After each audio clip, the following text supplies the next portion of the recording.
Local News 8 in the morning continues.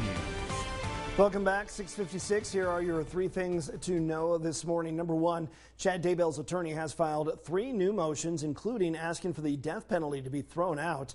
They compare arguments from the trial of Chad's wife, Lori Vallow. Chad Daybell's trial is scheduled for April of next year. Number two, a 640-acre parcel of land right outside the Bridger-Teton National Forest might be put up for auction soon. Protests and rallies were held earlier this week in Jackson against the measure since some businesses are already using the land. The Board of Land Commissioners will be accepting comments until December 1st and will make a decision on the land December 7th. Number three, State Highway 48 or East 1st Street between South State Street and South Clark Street in Rigby is currently closed for utility work. The road is expected to be closed through Monday, November 13th.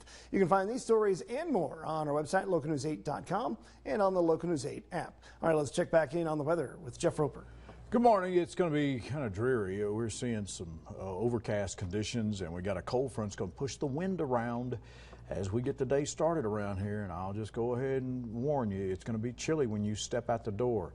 It's chilly. How chilly is it, Jeff? Well, it's so chilly we don't even have a real temperature in some spots, but it feels like 11 degrees in Jackson, feels like 14 in Mackey, feels like 4 in Pinedale, and 14 degrees in Driggs. And that's just with a little bit of wind up to 8 miles an hour, a lot of you, with temperatures in the 20s to start with. So it's below freezing. It'll be in the mid to upper 20s for the ride in, and you'll have some overcast conditions. But the wind chill, that'll get you. You look out the window at some of the travel areas, and you just see how dim it is. It's going to be one of those Friday mornings where I'm still trying to recover from the time change. I don't know about y'all, but maybe I'm just getting old, but this is just ridiculous how the time change has just spun me into a new direction.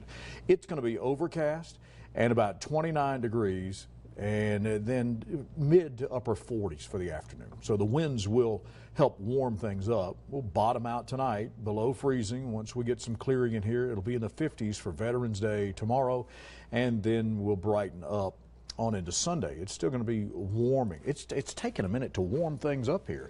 I mean, it's kind of like a first date. 43 into Jackson. Going to take a minute for you to warm up to me. Yeah, if you can understand what I'm saying. 43, and then windy on into tomorrow. It will be closer to 51 degrees in Jackson by about Sunday. We'll keep that 50-degree thread going on into next week, pushing almost 60 degrees into Pocatello. The weekend around here will be dry, but a little overcast. All right. Thank you to all our veterans out there. We'll see you at noon. Your local news is now available on any of these streaming services and devices.